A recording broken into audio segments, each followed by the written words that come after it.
गुरुदेव और माँ गायत्री के चरणों में कोटि कोटि नमन करते हुए, गुरुदेव को साक्षी मानते हुए आज हम जानते हैं कि गायत्री महामंत्र के 24 अक्षरों का सामर्थ्य क्या होता है। गायत्री महामंत्र में जिन 24 अक्षरों का प्रयोग किया गया है उसमें मंत्र शास्त्र की शब्द विज्ञान की रहस्यमय प्रक्रिया प्रयुक्त हुई है।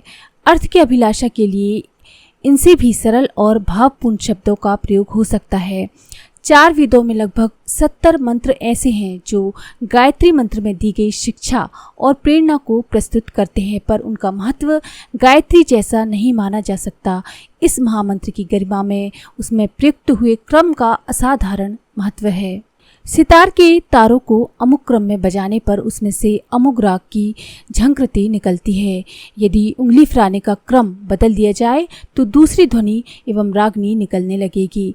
तारों पर हाथ रखने का क्रम, दबाव एवं उतार चढ़ाव का परिवर्तन उस एक ही सितार यंत्र में से अगणित प्रकार की राग ध्वनियाँ प्रस्तुत करता है। ठीक उसी प्रकार शब्दों का उच्चारण जिस क्रम एवं श्रृंखला से किया जाता है उसके अनुसार सूक्ष्म आकाश में विभिन्न प्रकार की ध्वनि लहरियाँ प्रादुर्भूत होती हैं। इनका स्पर्श मानव मस्तिष्क में अलग अलग प्रकार से प्रभाव उत्पन्न करता है।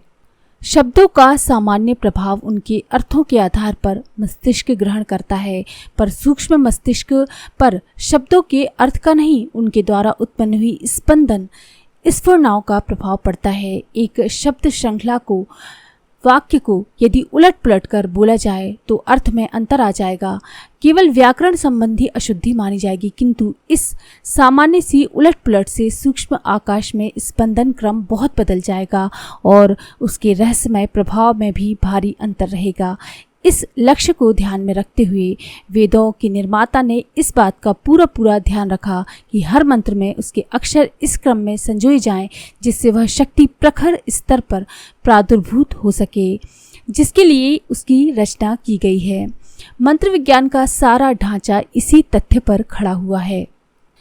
अर्थ ना जानने पर भी मंत्र अपना प्रभाव प्रस्तुत करते हैं। अधिकांश मंत्रों का अर्थ उनके प्रयोक्ता जानते भी नहीं और ना उसकी आवश्यकता समझते हैं।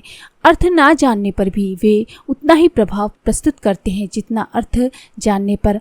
अर्थ का प्रभाव विचारना, शिक्षा एवं भावना की दृष्टि से अवश्य है, पर जहाँ प्रकृति के सूक्ष्म अंतराल में स्पंदन प्रक्रिया का वैज्ञानिक संबंध है, वहाँ शब्द का ठीक ढंग से उच्चारण करना भी अभीष्ट प्रयोजन को पूरा कर देता है। यहाँ ये नहीं कहा जा सकता कि गायत्री या दूसरे मंत्रों का अर्थ नहीं जाना जाए।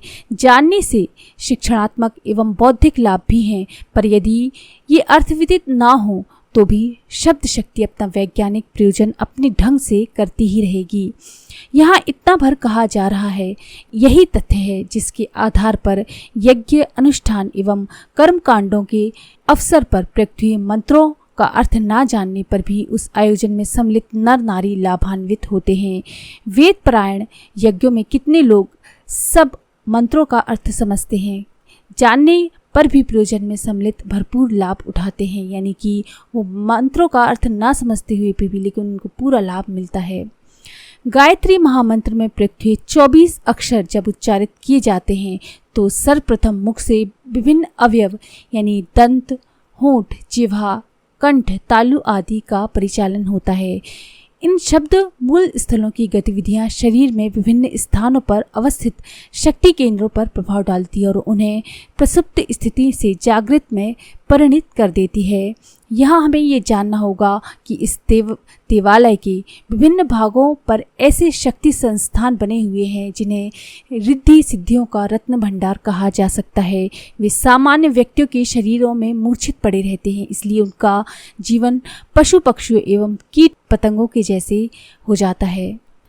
कीट पतंगों जैसा आहार, निद्रा, भय, मैथुन की जीव प्रवृत्तियों तक सीमित उनका जीवन रह जाता है, किंतु यदि कहीं उन मूर्छित शक्ति स्रोतों को किसी प्रकार जगाया जा सके तो सामान्य सा दिखने वाला, शरीर को भी धारण करने वाला, देखते देखते महापुरुष, सिद्धि पुरुष एवं देव भूमिका में विचरण करने वाला बन जाता है। गायत्री मंत्र में प्रयुक्त अक्षरों का उच्चारण इन शक्ति कोशों को प्रभावित करता है और उसकी प्रक्षुप्त क्षमता को जागृत करके आत्मबल की संपन्नता से लाभान्वित बनाता है।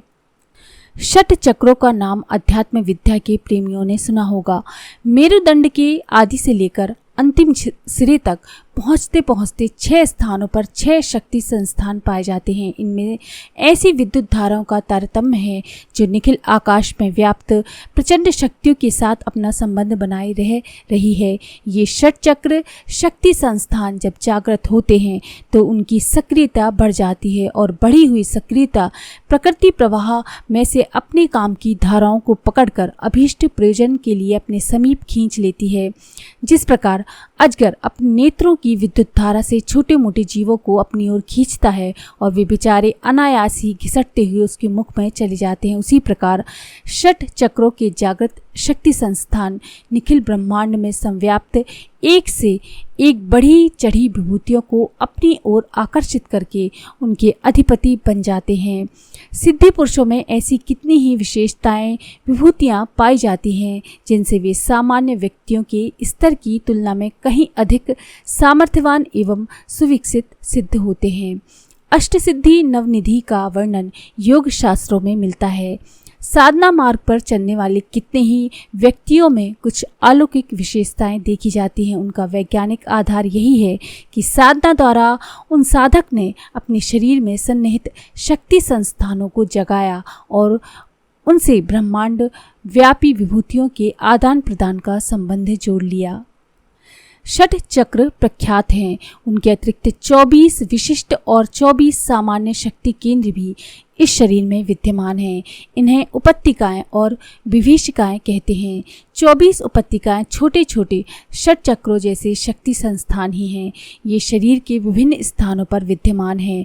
गायत्री महामंत्र में 24 अक्षर जब स्पंदित होते हैं तब मुख से उत्पन्न हुई गतिविधियों का सूक्ष्म प्रभाव उन उपत्तिकाओं के ऊपर पड़ता है और वे स्वसंचालित हलचल बनाकर उन्हें प्रसुप्त स्थिति से जागृत स्थिति में परिणित करने का कार्य आरंभ कर देती हैं। अधिक जप करने की निरंतर चल रही प्रक्रिया पत्थर पर घिसने वाली रस्सी की तरह प्रभाव डालती रहती है और वे संस्थान जैसे जैसे अपनी मूर्छा दूर करके चेतन भूमिका में आते हैं वैसे वैसे उस उपासना में संलग्न व्यक्ति अपने आप को अलौकिक शक्तियों से सुसंपन्न अनुभव करता हुआ आत्म विकास की ओर बढ़ता चला जाता है।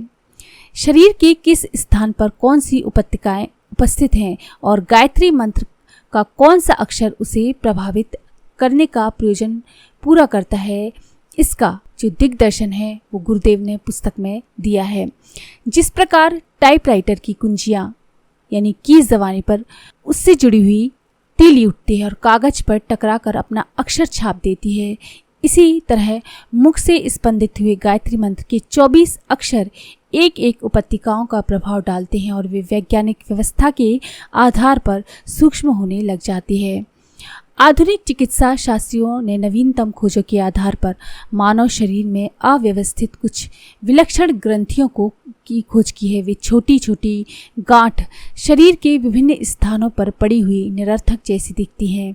उन्हें पसीना जैसा उनमें से एक रस स्त्रावित होता रहता है, उसे हार्मोन कहते हैं। ये हार्मोन स्त्राव रक्त में मिलते ही विभिन्न प्रकार की विलक्षणताएं पैदा कर देता है। सामान्यतः सभी शरीर हाड़ मांस की दृष्टि से एक ही तरह के हैं। जीवन यापन और आहार विहार के तौर तरीकों में थोड़ा बहुत ही अंतर होता है। फिर एक दूसरे में जमीन आसमान जैसा अंतर क्यों पाया जाता है, उसका क्या कारण है? इस प्रश्न का उत्तर शरीर शास्त्री उन हार्मोनों की विचित्रता और विलक्षणता बताते हैं। उनका कहना है कि अवयव एवं आहार विहार का क्रम भले ही एक सा हो, मनुष्यों में ये सूक्ष्म ग्रंथियां असामान्य स्तर की होती हैं और उनसे स्त्रावित होने वाले हार्मोन्स न्यूनाधिक होने के कारण मनुष्य में विलक्षणता पैदा कर देते हैं। शारीरिक, बौद्धिक, भावनात्मक एवं आत्मिक विशेषताओं का उत्तरदायित्व वे इन हार्मोन्स ग्रंथियों पर आरोपित करते हैं और साथ ही ये भी कहते हैं कि इन शक्ति संस्थानों पर औषधि या शल्य क्रिया का कोई काम नहीं करता। इनकी गतिविधियों को घटाना बढ़ाना यदि किसी माध्यम से संभव हो सकता है तो उसमें मानवीय विद्युत विज्ञान के विज्ञानी ही सफल हो सकते हैं, शरीर शास्त्री नहीं। ये आत्मिक समर्थता, अलौकिकता किसी को उपहार में नहीं मिलती, वरन प्रबल पुरुषार्थ द्वारा अपने भीतर उत्पन्न करनी पड़ती है। इसी उपार्जन उत्पादन का नाम साधना एवं तपश्चर्या है। ये अंधविश्वास नहीं, वरन एक विशुद्ध विज्ञान है, जिसकी सत्यता प्रयोग परीक्षण की कसौटी पर कसी जा सकती है। गायत्री उपासना इस मार्ग पर चलने की एक पूर्ण सुव्यवस्थित एवं पग पग पर परीक्षित किया पद्धति है। उसका वास्तविक शुभारंभ 24 अक्षरों को बार बार दोहराने से, जप करने से ही होता है। क्रमबद्ध रूप से बार बार किसी शब्द मंत्र का उच्चारण पुनरावृत्ति करते रहने से एक विशिष्ट प्रकार का वर्तुल बन जाता है और उस आधार पर एक स्वसंचालित शक्ति प्रवाह प्रादुर्भूत होने लगता है। ये वर्तुल प्रवाह बाह्य जगत में अभीष्ट स्तर की हलचल पैदा करता है और शरीर के भीतर की प्रसुप्त उपत्तिकाओं को एक ऐसी क्रमबद्ध प्रक्रिया के साथ शनि शनि सजग करने लगता है, जिसमें कोई अवांछनीय हड़बड़ी उत्पन्न ना हो। तांत्रिक उपासनाएं तीव्र और तीक्ष्ण होती हैं। उनसे शक्ति केंद्रों के जागरण में शीघ्रता तो होती है, पर साथ ही ये खतरा बना रहता है कि द्रुतगामी हलचल आत्मिक क्षेत्र में हड़बड़ी पैदा कर दे और साधक को किसी अप्रत्याशित जोखिम का सामना करना पड़े। दक्षिण मार्गी उपासनाओं में सफलता कुछ देर से तो मिलती है, पर किसी प्रकार का खतरा प्रसुप्त होने की आशंका नहीं रहती। जब ऐसा ही प्रारंभिक प्रयोग है, उसका सहारा लेकर आत्मशक्ति के अक्षय भंडार से पूर्ण उपत्तिकाओं को शांति एवं सुव्यवस्था के साथ जगाया जा सकता है, जबकि द्वारा जो शक्ति की वर्तुल प्रवाह धारा प्रादुर्भूत होती है, वह अपना काम करती रहती है और समयानुसार उसका आशाजनक प्रतिफल उत्पन्न होता है। गायत्री तत्वज्ञान, गायत्री साधना की सफलता के रहस्य गोपथ ब्राह्मण में अच्छी तरह से समझाए गए हैं।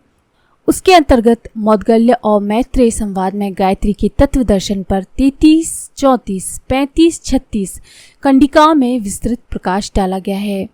मैत्रेय पूछते हैं, सावितुर्वरेण्यम भर्गो देवस्य, इसका अर्थ सूक्ष्मदर्शी विद्वान क्या कहते हैं? इसका उत्तर देते हुए मौद्गल्य कहते हैं, सविता प्रविश्यताः प्रचोदयात या भित्र एति, अर्थात सविता की आराधना इसलिए है कि वे बुद्धि क्षेत्र में प्रवेश करके उसे शुद्ध करते और सत्कर्म परायण बनाते हैं।